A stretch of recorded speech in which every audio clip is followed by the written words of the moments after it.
and thank both of those two for having me lead off for the third year in a row. And I take that very seriously, and I'm very proud to be able to bat lead off. I wasn't exactly a speed demon as a youth, but now I gotta get my act together and remember what I wanted to say next. This presentation is an old one. I've been doing it since 2007. But if anyone is in this room today that was in Portsmouth, Virginia in 2007, I don't think you'll recognize it. It's a much different picture, thanks to people in the room, Seam Heads and Baseball Reference and the Sabre Negro League Committee and others. One point that I must begin with is the last victims of the segregation of baseball prior to 1947 are us, because we don't know with the same alacrity the Babe Ruths, the Ty Cobbs, the Germany Schaefers of the Negro League as we do the major league ball players. And this presentation, even for the most expert amongst us, will probably enlighten, shed some light, not enough. So the work that all of the people in this room do is extremely important to erase this victimhood of the general public on the Negro Leagues. Okay. Now we go where I was last year. Rap Dixon is born in Kingston, Georgia, September 15th, 1902. He's born to John and Rose Dixon. And Rose, of course, is a good one. And I want to point out Herbert, which is rap, Paul, and Tom Goodwin of recent vintage, who was in the major leagues for a 12, 13-year career in, I guess, the 90s and the aughts, are three Major League Baseball players that came out of the Dixon-Goodwin family. Now, this family, on both sides, there were two Dixon brothers and two Goodwin brothers, and another family, the Arps, that took part in this great migration, which 6.5 million African Americans left our southern states for greater opportunity in the North and the West. Those five families took root in Steelton, PA. And this rightmost arrow pretty much shows the route.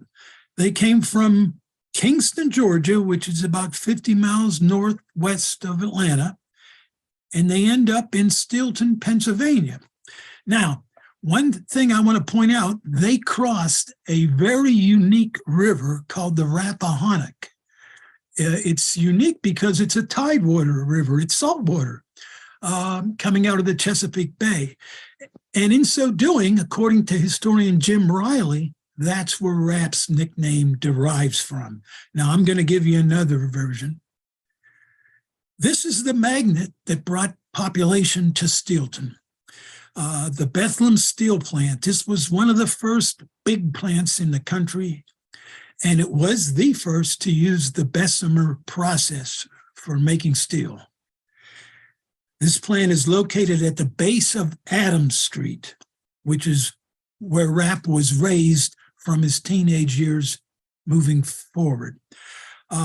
This home here, 137, still stands, and Rap could receive mail there from 1918 through his death in 1944.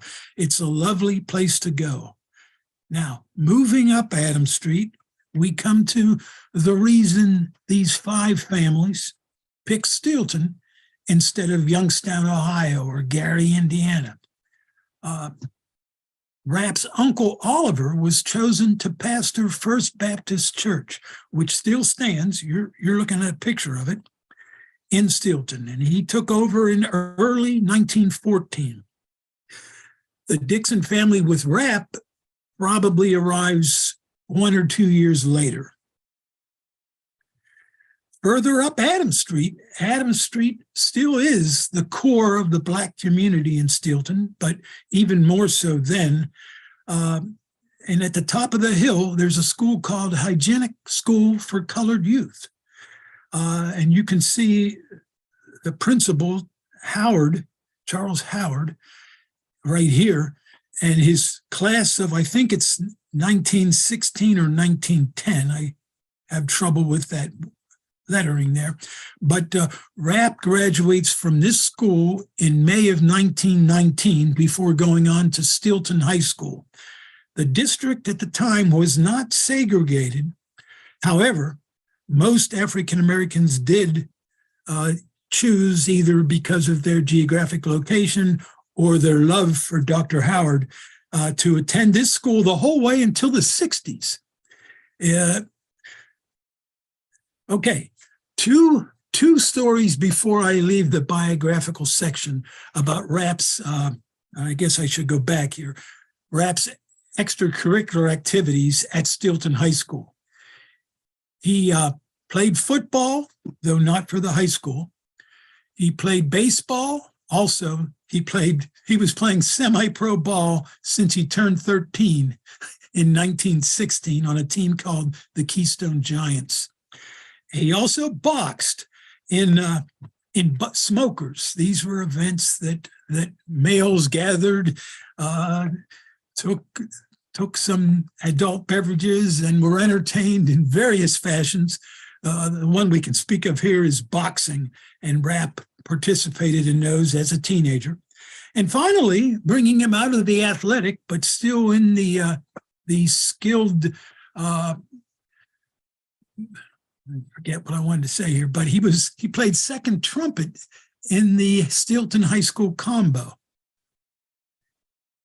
So now we'll get on to, well, one more story before we leave high school.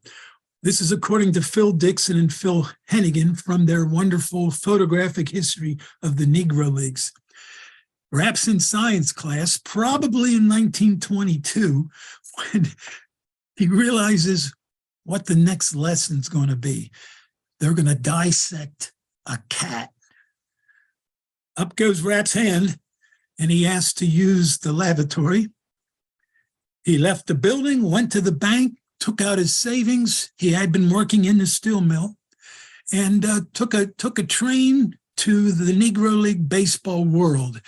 According to the story, it's Atlantic City, but I can't find evidence of him there. It might have been just to Harrisburg, because that's the first team he plays with in the major Negro Leagues. But the rest of this talk is going to be devoted to what makes Rapp Dixon a Hall of Famer. And in my opinion, it's three things: statistics, legends, and opinions. First, the statistics.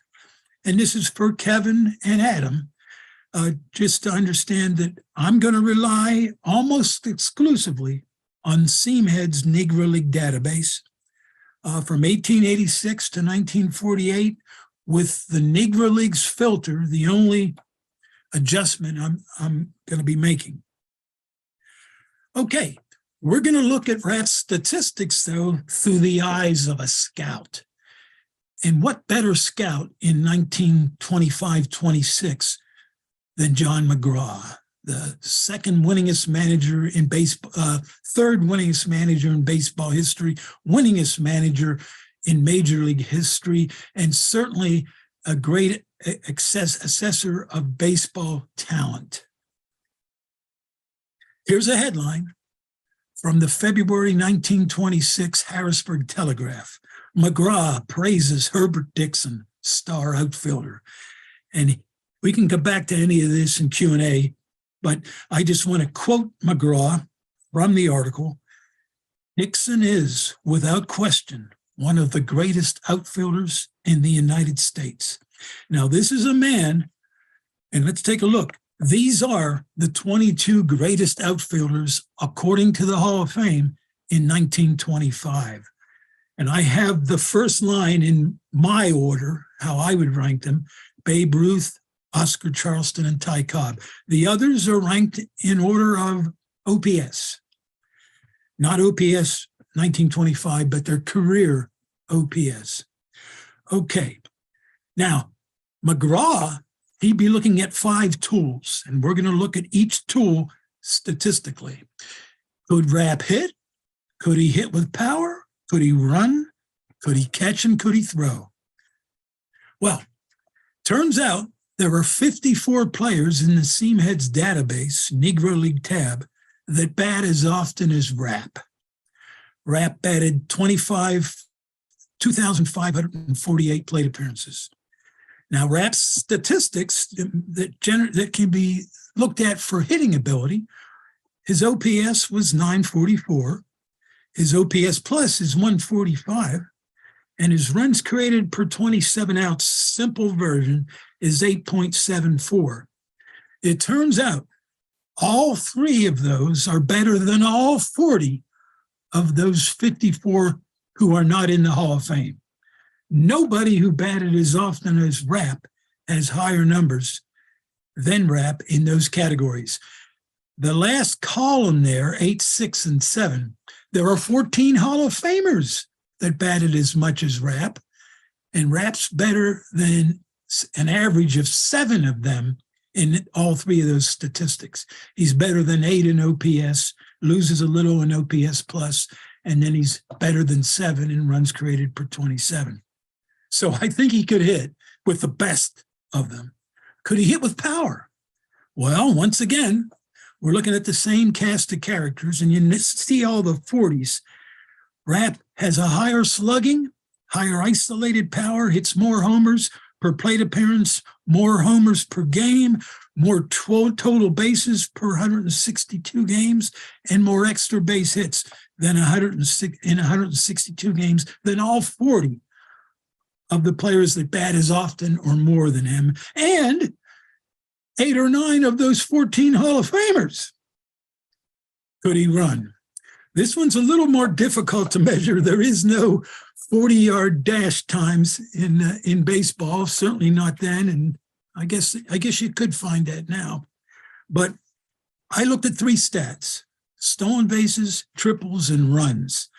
Some people adjust runs, taking away homers. I didn't want to further confuse things, and it doesn't change Rap's overall rank, because finishing 4th, 6th, and 2nd, there is nobody in the database among those 40 players that score better composite than Rap. He's the fastest, relying on those measures. I'm not sure if, I know there's better measures out there. I'm not privy. But he's also faster using those measures than all but 2 of the Hall of Famers. And they would be Oscar Charleston and Cool Papa Bell. Okay, that's the offensive skills. 2 more to go, and these are the separators. Could he field? There were over 800 outfielders that played 10 or more games in one of the 3 outfield positions, left, center, or right. And of them, well, let me not get ahead of myself. So there's 3 positions, left, center, and right, and there's 3 metrics. And as Kevin is always lets me know, the data is incomplete. And this is true more so on the defensive side than the offensive side. The Seamheads database, marvelous as it is a project under development. It gets better every day, and that's a good thing. But with these incomplete data sets, it turns out there's only 1 outfielder of those 800 plus outfielders that's better than average in left, center, and right, and in each of those positions in fielding percentage, range factor, and runs saved by arm. So I'm not trying to say Rap was the best defensive outfielder in the Negro Leagues. I am saying he's one of the best, and he's the only one with better than average number in those 3 positions and those 3 metrics. And finally, could he throw? Runs saved by arm is an additive measure in left, center, and right. If you add Rap's, he's number 1. Arm and power are probably his 2 best tools. Now, One more look at the 23 now best outfielders of 1925. You'll notice I've now injected Rapp right in the middle. 7 outfielders have a higher career OPS than Rapp, and 17 of them are below Rapp in OPS, the whole way down to Sam Rice. And I wouldn't be doing justice to the Negro Leagues if I didn't mention that 5 other outfielders, Branch Russell, Hurley McNair, Fats Jenkins, Vic Harris, and Wade Johnson, bat as often as Rapp and have a higher OPS than Sam Rice. Now, that's not the way you pick a Hall of Famer. You don't pick on the Tommy McCarthy or the Chick Hafey or the Sam Rice or the Lloyd Wainer, but it is true there's only six Negro Leaguers in this 23-person field. 21 of the 27 best outfielders, according to the Hall of Fame, since Jackie crossed the line, have been players of color. The Hall of Fame needs to induct more Negro League players. All right. This is an easier one. Let me calm down. We're going to speed through this. These are Rapp's legends. When I give this presentation, this is what I usually focus on, but I'm not today. This is kind of not the main topic of this presentation. From 1924 through 1927, Rapp was in the greatest outfield in segregated baseball. It is the greatest according to the Hall of Fame, as this is the only outfield of any significant duration that has one of the dozen best players, outfielders in the Negro Leagues. In 1927, Rapp goes to Japan, where he displays all 5 of his tools in magnificent fashion. He used to stand on home plate and toss balls over outfield fences. He ran the bases timed in 14.2 seconds, which is pretty darn fast, even today. He hit the longest home run in Koshien Stadium. The longest ball. It actually is a triple, but it hit the wall at a point that no one had ever reached, and they marked it, and it was marked until the stadium was either torn down or refurbished. Okay, one more thing about Japan, and this is an apocryphal story. However, both Jim Riley in his 1994 biographical encyclopedia and MLB.com in a 2007 article do describe Emperor Hirohito providing Rapp Dixon with a Loving Cup trophy based on his play. And pictures do exist of the trophy in possession of the team. So what really happened, I don't know, but here's a picture to prove it. Okay, 1929, Rapp cracks 14 consecutive hits. The major league record is 12, and as you can see, there's the 3 guys with Rapp that have had 12 or more hits in a row. The asterisk means the 14 is number 1. But the next 3 columns are of interest. Rapp's pitchers that he faced, and thanks to Seamheads, we have a good eye towards the ability of all the pitchers that all 4 of these guys faced. And Dixon's pitchers had an ERA plus 113. That means, simply put, his pitching, the 14 straight hits were against 14 pitchers that were 13% better than average. You'll notice Klings is next, and then Higgins and Dropo were slightly under average, very slightly. 3 of Dixon's hits come off Smokey Joe Williams. They're the only hits off a Hall of Famer among any of these 4, and 11 of the 14 pitchers Rapp faced had a 100 or higher ERA plus. I should mention that during Rapp's streak, he walked twice, so he reaches base 16 consecutive times. That's a modern, someone got 17 in the 1890s, but this is a modern major league record, 16 consecutive safe reaches by hit, walk, hit by pitch. I think that's the only way to reach. And of course, the record that he set was tied by Teddy Ballgame. That's not bad company. But even then, Dixon's pitchers, because now he faces Smokey Joe twice, so that raises his ERA plus to 116, while Williams's were 106. Williams did hit a home run off Whitey Ford during his streak, but Dixon faced 4 Hall of Famers, now facing Smokey Joe a 4th time.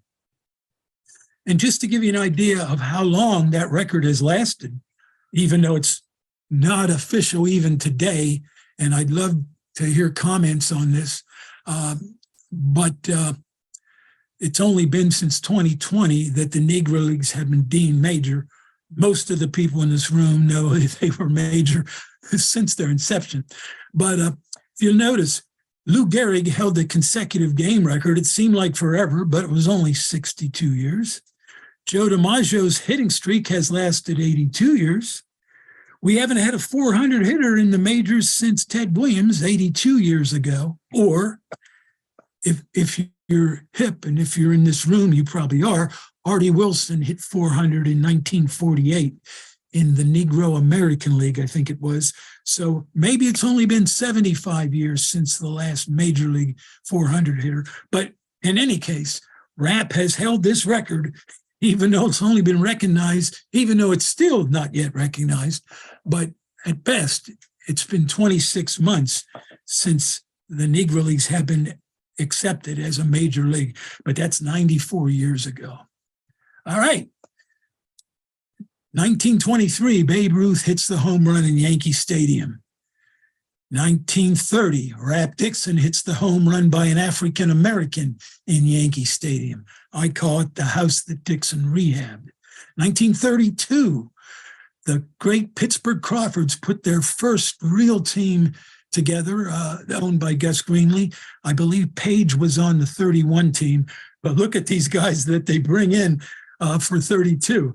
That's the manager, Oscar Charleston, with his foot on the bench. And then from right to left, those other 4 players are Judd Wilson, Judy Johnson, Josh Gibson, and then Rap Dixon. Rap is the only one not in the Hall. 1933, this is a photograph from the newspaper, so it's not a good one, but we will see it again in an artist's rendition. But Rap is elected by the fans to the first Negro League All-Star game called the East-West Classic. 1934, and this is the winter in more ways than one of Rap's career, because before he leaves Puerto Rico, and that might have been it, he might have been in Cuba also, this team from Venezuela that he played on, I don't think he ever set foot in Venezuela, but this team won the Caribbean Championship that year. And let's see his teammates. This is Josh Gibson. And Sean, I got to tell you, Josh wouldn't come to play for Concordia if he couldn't bring his seatmate from the ocean liners that they traveled on, Rap Dixon.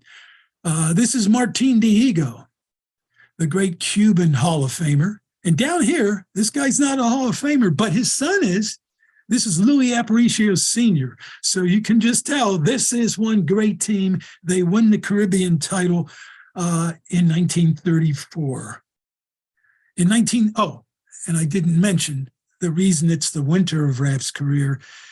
Before he leaves the winter season, I assume, given his gaudy numbers with Concordia, he couldn't have been hurt then. So he must have got hurt when he was with Concordia, but he hurt his back severely. He only plays about 9 games in 1934 in the Negro Leagues. But what he's important for in 34 is he's the manager of this young man, Leon Day. And anytime you're the first professional manager of someone who goes on to the Hall of Fame, you've done your job. And Leon himself told me at the Pratt Library in Baltimore in the early 90s that Rap was the right man for the job. And he was speaking in his father's eyes because Leon was only 17 or so. And Rap had to convince Leon's dad that he was the right man for the job. Okay, here's Rap's swan song, the 1935 Negro League playoffs. It's the Pittsburgh Crawfords, his old team, versus the New York Cubans. The Cubans had won the second half with Rapp leading the way. The first half Rapp spent with Brooklyn, and he was, like I said, injured. Somehow, with the Cubans, Martin Diego, their manager, brought out the spectacular aspect that was left in Dixon's career. Because here's his statistics for the playoffs. And these five guys here are all Hall of Famers in ability and legends and stories, but only four of them are in Cooperstown. And you can see Rapp, the light green means you led the playoffs. Rapp led over Oscar Charleston, Josh Gibson, sorry, Sean, Cool Papa Bell, and Martin Diego. Rapp led an average, on base percentage, and OPS, and he was second to Charleston, a little bit ahead of Josh in slugging. Okay, now here we get into legendary.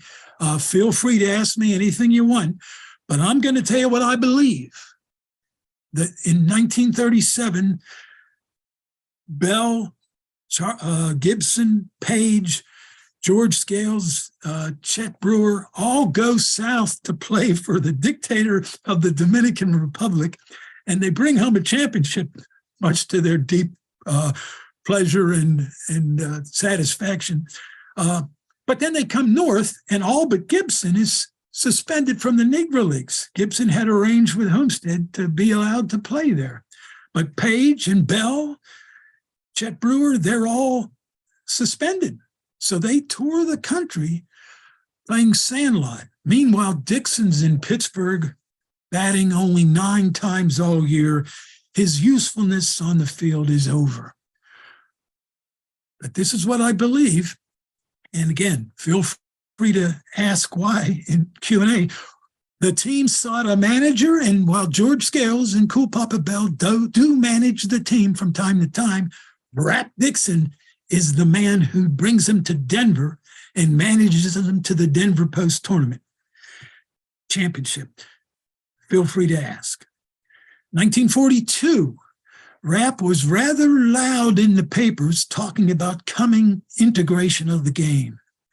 And to prove it, in 1942, he takes a Harrisburg Giant, Negro League, although by then they are low level, out of the major leagues, but nonetheless, an all-black team with 4 white players when he comes to Darby, Pennsylvania to play Hilldale.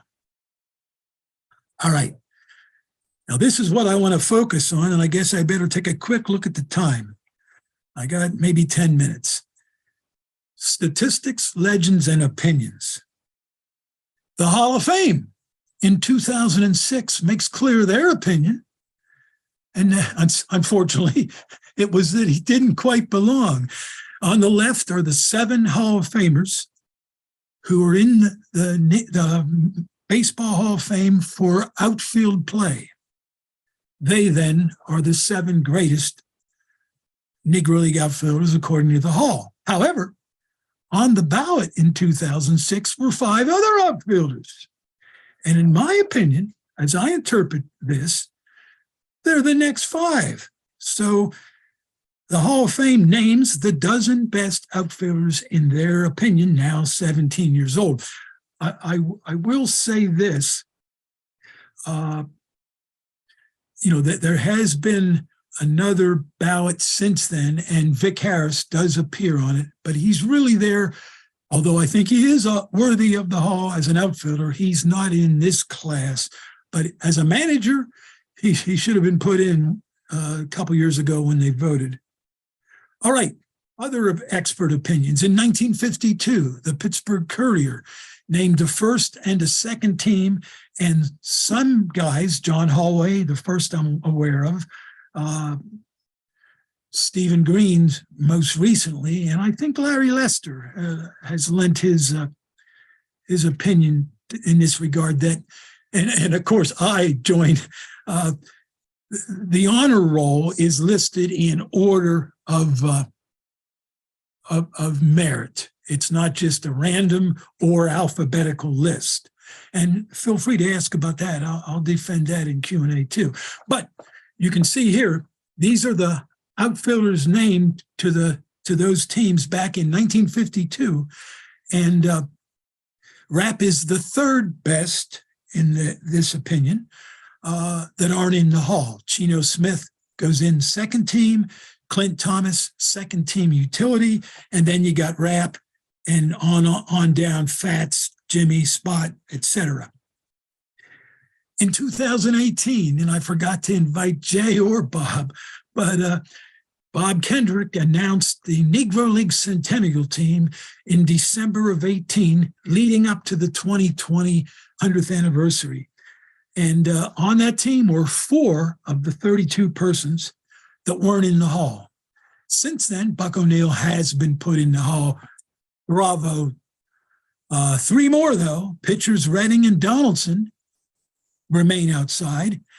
And Rap Dixon is the only position player, and obviously outfielder, named to the Negro League Centennial team not in the Hall of Fame.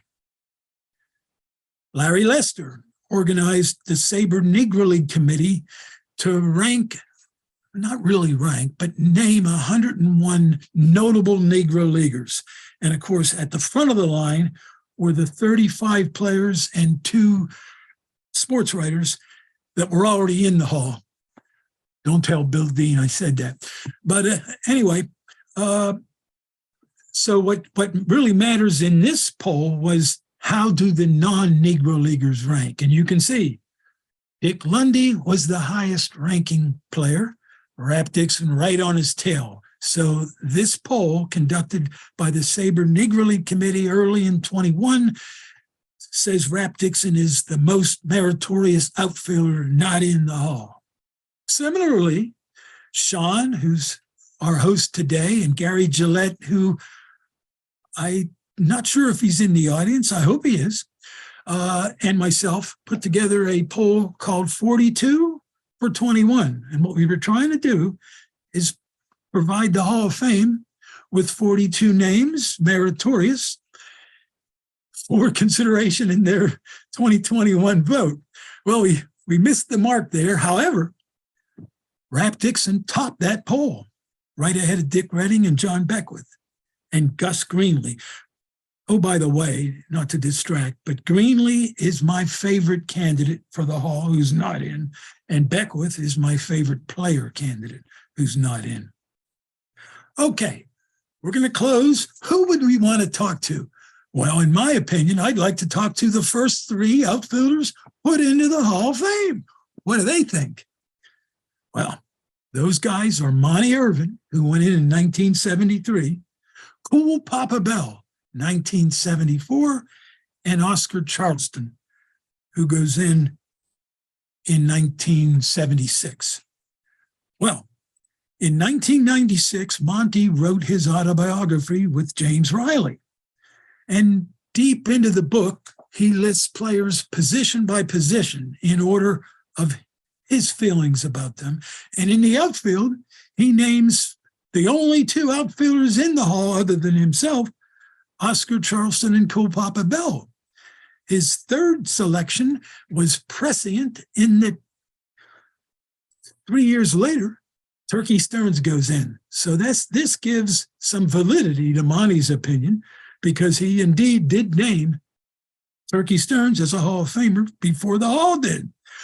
His next one is his good friend and contemporaneous ball player, Wild Bill Wright, and then he names Rap Dixon.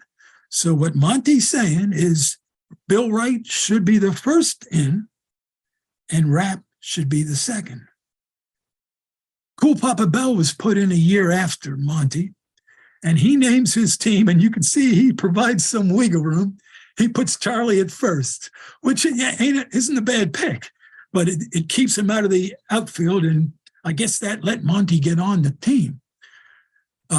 Anyway, he names 3 outfielders, Turkey Stearns, again, who would go in 5 years after Cole mentioned it, Monty, who was already in, and Rap Dixon.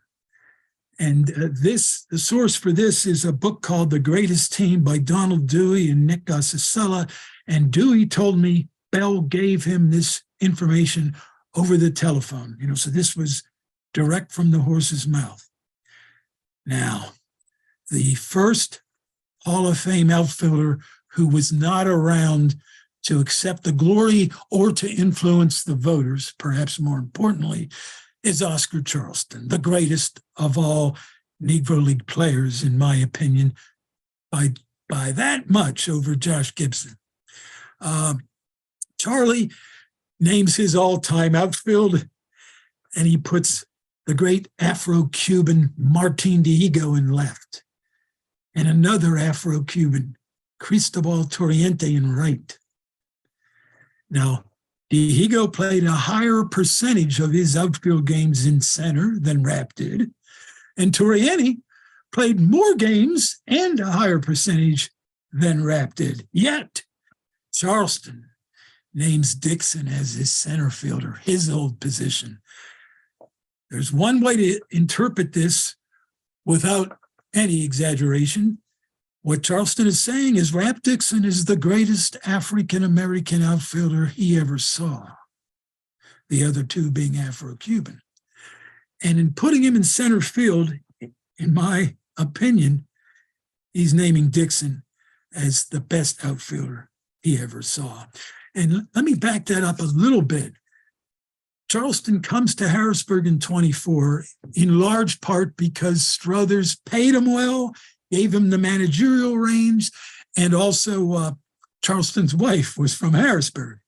But Charleston wouldn't have came if he didn't trust the two guys on his flanks, the greatest outfield in segregated history, Fats Jenkins and Rapp Dixon. So that's an instance of Charleston presaging his pick, which he made in 1949 in answer to a question from the Philadelphia Evening Bulletin. And one more point here, and now I'm showing my age, I got to remember. 1934, when Rapp was with Concordia and when he got hurt. The American newspapers didn't know about that. But what we do have recorded in the winter meetings that year, Charleston, with the Crawfords, offered cool Papa Bell straight up for Rapp Dixon. So that gives you Charleston and Greenlee's opinion of Rapp. But even better, and Sean will like this, the Philadelphia Stars, who held the rights at the time, owned by Ed Bolden and managed by Webster McDonald, they turned that down. In other words, they saw Dixon as, they agree that Dixon's better than Bell, but they asked for a young 21-year-old, 22-year-old catcher, Josh Gibson. So that gives you a good idea of where some of the people in the day felt Rapp ranked. Now, here's the three people I just discussed. You can see how Rapp's goes up in the eyes of each of them. We did go over the fact that there's a shortage of Negro League outfielders in the Hall. And now just one more point about research in general and the state of the art. Here's Rapp Dixon's batting average as we know them through trusted sources. He's a .304 hitter in 1990 in the McMillan, and that was largely the work of the Sabre Negro League Committee. In 2006, the same people working, he's a .315 hitter according to the NRA.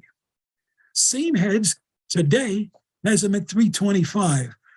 They count all games against what they call Negro League teams between 1920 and 1948.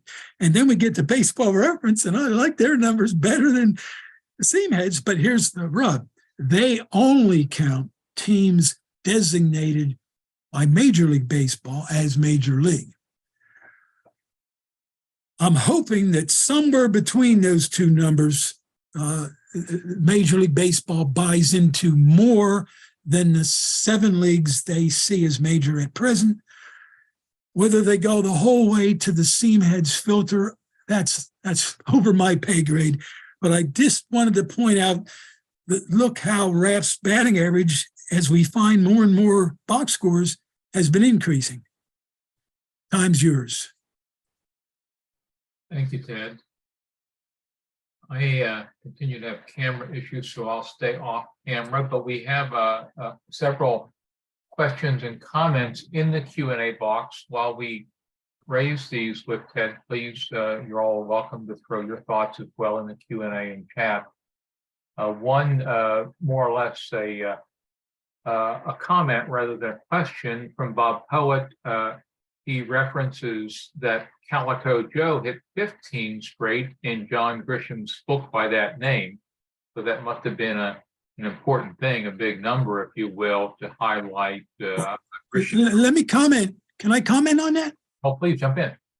Because not just Calico Joe, the name is going to escape me now, but the very next month after Rapp got 14 straight hits, a player for the Reading team, I think this is AA level, got 15 straight hits. So the professional record, both in fiction, Calico Joe, and in reality, in minor league baseball, is 15. Rapp held the professional record for less than a month.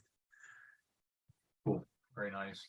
Bob also weighed in listening to you think out loud about the 37 team in the Dominican. His comment was, I heard Pancho Cuambre was also on the 37 Dragons, but left the team due to a lack of playing time. Do you recollect that at all? Well, I don't think he's in the picture, but Rapp and Josh, in fact, this is another good story. It shows you Rapp's fellow travelers. Johnny Mize, now this is before he even played in the majors, but young Johnny Mize was on that team, and he had to report to the Cardinals for spring training. So that's when they reached out to Josh and got Josh and Rapp. And that might have bumped Pancho off the team for all I know. In terms of Cepeda, I don't think he's in the picture either, but I could be corrected on that because I would have mentioned him if I knew he was in the picture with Aparicio's father. But yes, the Concordia team was loaded for several years, and in '34 they win the Caribbean Championship. It was called the Trujillo Cup. So he wasn't influential in that. Ted, Paul's question regarding how you feel about Hurley McNair, I think after you respond to that, really begs maybe a larger one. I think we could do with you coming up with a list. We'll have the Ted Knorr list of those worthy for the Hall. You've spoken about the disproportionateness with respect to the players in the Hall. But start with Hurley, and then maybe a couple of other no-brainers. You mentioned Gus, obviously, as well. Well, I hope Paul noticed, Hurley is one of the players who had a higher than Sam Rice, and I think he might have the highest of that quintet. I could be, it's just my memory. But Hurley McNair is one of the players active in 1925 who should have been in that list. Hurley McNair's career begins when he's at a pretty good age. Kevin Johnson would be my source for that. So McNair is actually, and I got to admit this since Paul asked, I think he's slightly more meritorious. Don't tell anybody I said this, than Rapp. Hurley McNair is my favorite outfield candidate for the Hall. What the next question is about, and I'm glad this is asked. 1937, there's no evidence, real evidence that Rapp managed that team. Here's why I believe it. Dr. Leighton Ravel told me in the files of Jay Sanford. Now, Sanford is the expert on the Denver Post tournament. He has, and Jay hasn't been able to find it for me. I guess we're all getting to be a certain age, as I've demonstrated several times in this talk. But Jay hasn't found it. He doesn't deny it. But the application to participate in the 1937 tournament is signed by Rapp Dixon as manager. Now, there's a backstory there that I'm not going to get into. But that's one piece of evidence. That's Dr. Ravel saw it. It's signed by Rapp. But here's a better one. John Hallway, in one of his early books, interviews Cool Papa Bell. And Cool Papa Bell tells a story that's oft repeated. I'm sure some of us are familiar, where he slides into third base, spikes high, and Bob Hale, a former major leaguer, is playing third, and I don't think he eats the spikes, but his pants are torn, and a fight ensues. And there's a big pile up. And who comes, according to Cool now, who comes to his rescue? But Rap Dixon. Now, that can only mean that Dixon was in that third base coaching box. At least, I mean, I don't know that. I'm interpreting, but he beats every other player, and Rap pulls him out of harm's way. And that's the end of that story. Also, in evidence, box scores of the team, Rap appears in several games, including the championship game, batting. I don't know if he leads off, but he gets a first inning at bat, and then he's out. That doesn't mean he managed. So none of my proof, the reason why I believe it, clearly, Bill, I want to. However, there is, why he's on that team when he was 1 for 9 in the league that year, his skills were gone. Why the manager would put him in the game, I don't know. Third base coaching box is a place where Negro League managers often were. And then finally, I have Dr. Ravel's word. So when I add all them, plus what my desire, I can't deny that. That's why I think that. Thanks for the question. Yeah, the questions keep coming. Thank you. Another one from William from Bill Clark. You see Rap actually getting into the Hall at some point? Well, let me give you my optimistic answer, because they're going to vote again in December of 24. If they vote under the current rules, no Negro Leaguer is probably going to get in, because the ballot, as it currently stands, includes players the whole way up to 1980. In other words, Dick Allen, who got robbed last time, may be competing against Negro Leaguers. And the voters, by definition, they're going to be 72 and under. Let me make that 74 and under in case the Hall is feeling very good about Ted Knorr. But because by December 24, I'll be 73. But to have them compete, they had to compete against 1950 and earlier 2 years ago. But to have them compete now against through 1980 is almost laughable. And then the voting panel, which again, the Hall's done great things. They had five Negro League experts among the, I think it was 16 voters.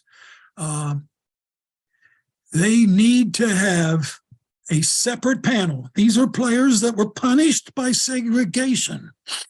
And now you're going to punish them by integration? Something's wrong with that picture. There needs to be a panel of voters that know what they're talking about from 1 to 16. And there needs to be a ballot, just like 2006, with an up or down vote, 75% not limited by, these guys haven't been really on the ballot, and now you're being told how many of them you can vote for. So that's my short answer. I think that's going to happen. I believe the Hall of Fame will do the right thing. Thank you, Ted. Maybe that's a great way to end, but I want to go to Samantha Dorm's comment, maybe bringing you in, Sean, as we begin to close things out. Samantha raises a great point. Her comment, very much appreciative of the great information that's provided, is what are the best ways to share with young people so that these stories aren't lost?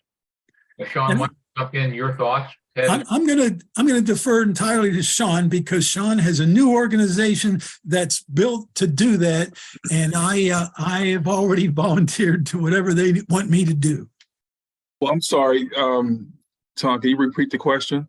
Yeah, this is Samantha, who's nicely weighed into the Q&A. She's interested in what are the best ways to share with young people so that these stories aren't lost. You're on mute, Sean. Yeah, I'm sorry, my computer went out. This is, I'm sorry, repeat the question. I apologize, everybody. What are the best ways to share with young people these kinds of stories evinced by Ted's discussion today so that they're not lost? Yeah, great question, Samantha. I run the Josh Gibson Foundation here in Pittsburgh, and we deal with over 300 inner city youth through our programs. We're big on awareness of programs like this. Of course, we would love to get these type of programs within the school. As Ted and Tom know, just this month alone, I probably spoke at least at 12 different schools. It seems like everybody want to cram in this history in 28 days. And I feel like this is a history that should be told all year round. So to get these more, more publicized with youth, I think it should be taught all year round, not just in February. And so that's one of my main concerns right now, just pushing it 365 days a year instead of 28 days. But you're totally right.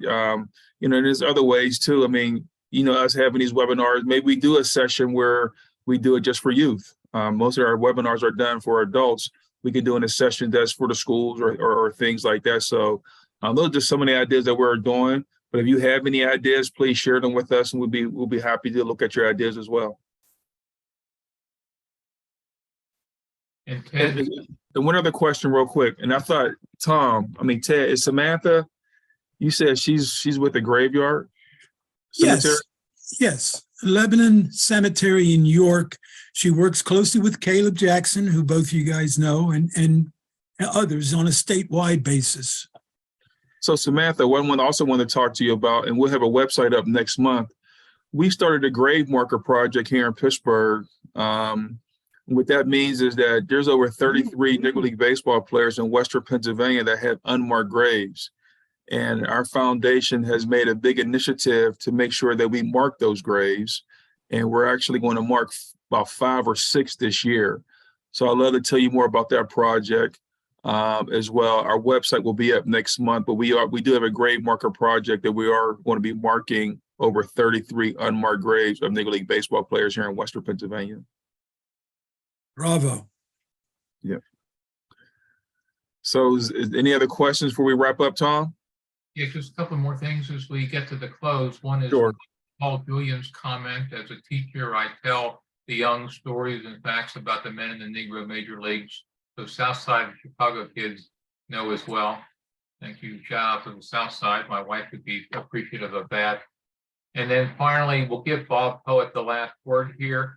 What do we hear about Rap's streak record on live broadcast on MLB? Anything?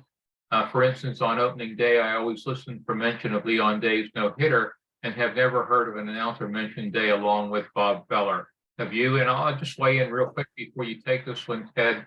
I know in talking with Larry Lester, this is a big deal to him as well. And as the stats get integrated and represented fully in reaching out with MLB, these stories are equally important. So that they infuse the conversations for television and journalists, correspondents, the broadcasters of games. I want to give a shout out to the Los Angeles Angels when Shohei Ohtani was credited for his double duty work, and Babe Ruth was often cited as the last one to have done that. The Angels very graciously said there was this gentleman by the name of Willie Joe Rogan who needs attention as well. Unfortunately, this seems to remain the exception rather than rule that these stories infuse the dialogue. Ed, I'll give you the last on that. Well, and on the specific point, I don't have much to say, except I love Adam and Kevin are still here. And I know it's not fair to them, but and Adam's going to be speaking here, I think, in several months. So that's a topic we can revisit, the statistics, because to the best of my knowledge, they're not incorporated yet. Baseball Reference has done a marvelous job putting the stats up as they would look, CMED stats, but filtered to the major league definition. And I'm looking forward to Adam's talk. I think he's after Lisa in our order. And that subject will come up again. If they want to say something now, we can promote them. Again, it's not fair, but as we're running out of time, but they could both be promoted to be panelists. There's Kevin. And I can't say a lot, but I because MLB would not like it, but I'll say that it looks promising that this may be the year that MLB has some additional announcements. Great. Thank you, Kevin. Adam, anything? Yeah, I mean,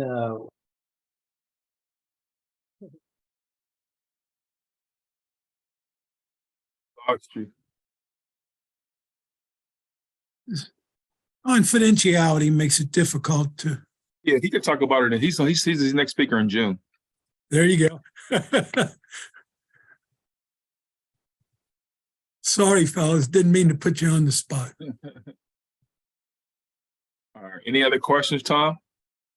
That's all we got. I did post in the chat the connection to the Josh Gibson Foundation website, so you can find the link to register for Lisa Alexander's webinar in April. So look for that. She'll do a nice sort of a preview of the Malloy, but obviously be a wealth of information more generally, and a great person to have on the call with us. That's all I got, Sean. Thank you. All right, great. Well, Ted, as always, great job. Thank you. Great presentation. Thank you again. And again, everybody who joined us today, thank you for joining us. And for our regulars, thank you for always being a part of this webinar series. As Tom just mentioned, our next one will be April 15th with Lisa Alexander. You can go to our website, which is joshgibson.org, and go to the events tab to register for that one. And we look forward to having Lisa's presentation in April. And then after that, it'll be mentioned, Adam will be in June. So please register for those next ones coming up. Adam's link will be up next week or sometime this week. Lisa's is up right now to register, but feel free to come on and join us. And also too, one of the things that we definitely want to do is spread the word on these webinars.